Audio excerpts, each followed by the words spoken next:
to give us an overview of what we'll be expecting today, I would like to call on Din, the director of the UP Manila Standards and Interoperability Lab, um, Director Dr. Alvin Marcelo.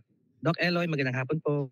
Magandang hapon. Thank you, Mark. Thank you, Ma'am Emily, for the welcome remarks. Thank you for allowing us to get an orientation today of the authentication services. You know, in healthcare, one of our challenges are interoperability and also security and privacy. And to be able to do this, a lot of the IT professionals that are in the call right now have tried their best, no, to make sure that they keep their databases secure.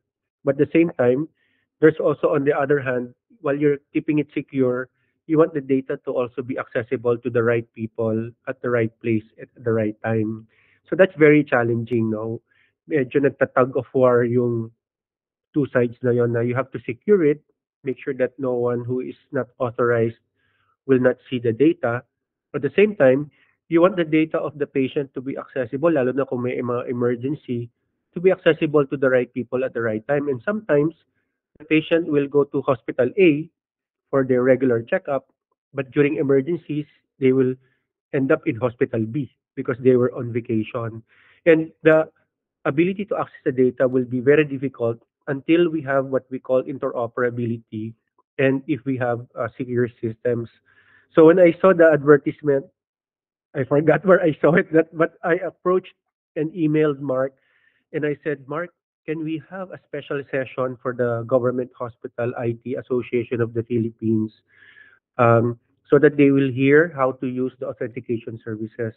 You know, one of the biggest problems, aside from the interoperability and security, is what we call multiple pins in our hospital. No, papaliwanag ko yung multiple pin.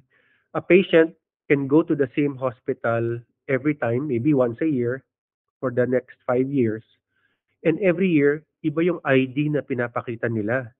So, kaya in some of the hospitals na pinupuntahan ko, meron ako doon Alvin B. Marcelo kasi ginamit ko yung aking license sa driver.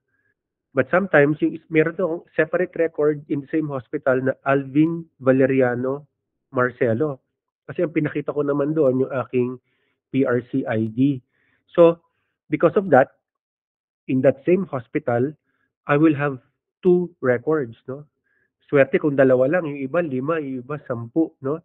Pero sabihin na natin na may dalawang multiple record ako sa hospital na yon, delikado yon, no, for the patient. Why?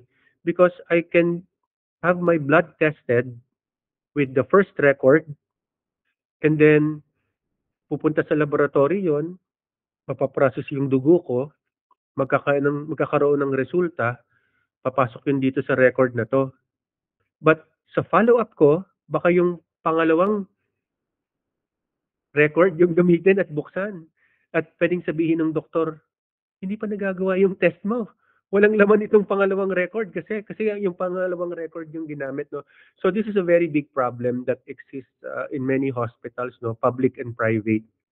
And I think once we have this authentication service, it won't be overnight, but the solution has started, no. Once ma-embed na ng mga IT systems ng hospital itong authentication services, gaganda yung quality ng hospital systems, mababawasan yung multiple pins. Yung mga 4 na record ko sa isang hospital, lahat nun pwede nang malink ng hospital dun sa aking PSA number.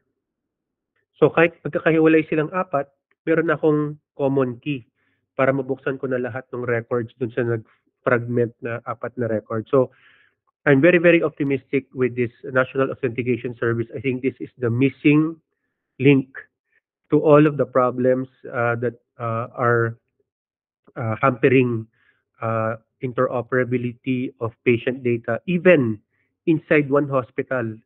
And then once we fix this inside our hospital, it is also the same solution to make that data interoperable across all the other hospitals, no? So kung lahat ng mga nandito ngayon sa call na to na GitHub members, ma-implement nila yung authentication services, may possibility na yung mga pasyente for that interoperability across different hospitals and agencies. And finally, sabi ko nga, ito na rin yung sa National Health Data Repository. So I said, imbitahin natin yung PhilHealth kasi eventually, all of us will have to submit data to the National Health Data Repository and it should be useful for policy and planning, but at the same time, it should also be secure. So we invited PhilHealth to also give us an overview of the National Health Data Repository. In the end, lumalabas na ngayon yung mga important elements of the National Health Data Repository and National Health Interoperability.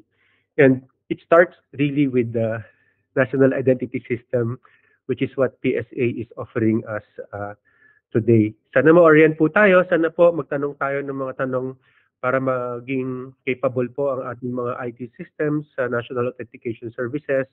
It is really for the portability, not just of our patients' data, but our own. Kasi lahat naman po tayo magiging pasyente in the future.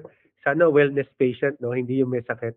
But even then, I hope that this National Authentication Service will be the start of the transformation of the healthcare system. So with that, thank you. Enjoy your orientation. I'll be here in the background.